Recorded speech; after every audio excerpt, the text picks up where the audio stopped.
two-step or a three-step routine that you can recommend for men specifically? Hormonal difference and oil production difference. Pyramid, the doctorly guys have talked about before, feels like more like a pro move. Bearded area of men, it's thicker.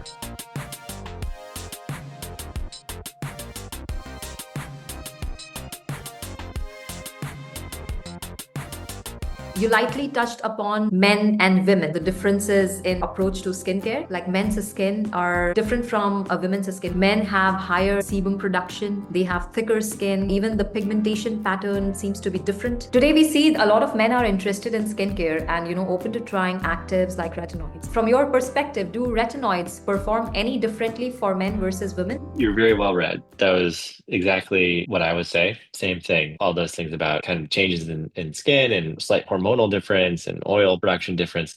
That's exactly it. Slightly thicker. I do surgery, right? I do a lot of skin cancer surgery, so I'm cutting into people's skin every day. And you can tell, especially in, the bearded area of men, it's thicker. It's just the hair follicles, all of it, it's just thicker than your average female's skin. With that being said, what is the difference with retinoids? Well, just inherent to kind of how men's skin are, it is likely going to be easier for them to start a retinoid. There's a couple reasons for that. Number one, maybe there is some inherent biology to men's skin, right? They have a little bit more oil, so maybe they have a little more protection. They also have slightly thicker skin, so maybe it's easier for the medicine to absorb without causing much irritation. But also there may be a cultural component, right? Men don't wear makeup. Most men don't have a 10-step skincare routine. So their skin barrier isn't probably easily irritated or more irritated than women, because just culturally, a lot of women tend to use makeup, tend to use more products already. So their skin may be more easily irritated. So I think there's two steps to it: possible biology, and then of course, just dudes don't do much to their skin. I see men are interested in doing something to their skin and they really want like very simple skincare routines. They don't want too much time consuming and too many steps. I think it just confuses, the orders and all of that. And their skin differs from women. So when men should start an anti-aging skincare routine? This is the caveat I forgot to mention. Everyone should be wearing or doing some form of sun protection when they're younger. That is technically a bit anti-aging, but it's also, preventing skin cancer and whatnot, and evening tone. But yeah, for an anti-aging routine, there's benefit for men to start the same time, late 20s to early 30s. Now, most men probably have a little bit of a leeway where they could start later in life, but I could still see they'd have a lot of benefit if they started at the same age. Okay. It's just harder culturally if you've met most men in their 20s, myself included. Is there a two-step or a three-step routine that you can recommend for men specifically? Moisturizing sunscreen, retinoid at night, and a face wash. That's it. Right? The sunscreen is going to protect you from the sun, reduce the amount of sun damage you're getting. That's going to help not only prevent you from getting skin cancer, but it's also going to prevent that solar degeneration that you get, the breakdown in your skin, the crepey skin texture, the thinning of your skin, all the things you want from anti-aging. Most sunscreens now come with a great moisturizer in it.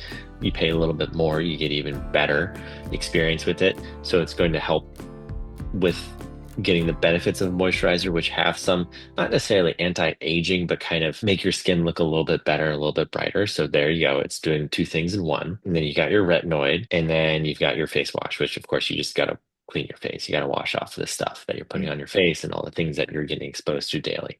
That's super simple.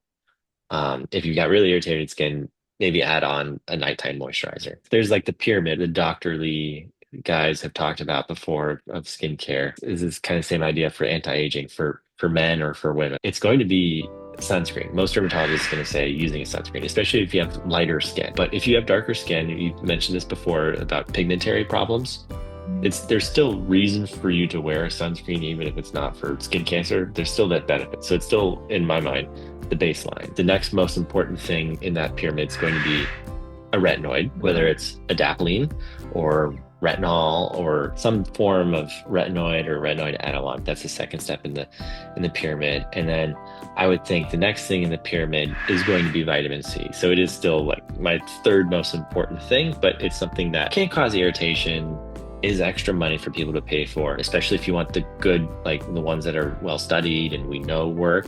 I'm sure these cheaper off-brand ones are doing fine, but it's, they don't have as much evidence behind them. And then the next step in that, I would put adding in like a really nice moisturizer that maybe has some temporary plumping features, like a hyaluronic acid, like a matrixyl, some type of peptide that's going to, on the short-term benefits of making you look better, definitely is there.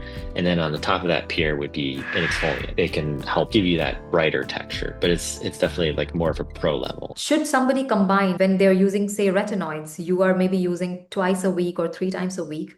Should you Mhm. be combining that cycle with exfoliation once a week? It's a great question because it's funny, when I prescribe someone for acne, I'm going to tell Mhm. you to use salicylic acid, tretinoin. So like I'm going to have you go full gas on a lot of these things. But for anti-aging, you don't have to go as hardcore or as irritating. And even when I start you on acne, I still want you to build up low and slow as tolerated. So it's funny, a lot of people are hesitant talking about exfoliants with a retinoid, but you're right.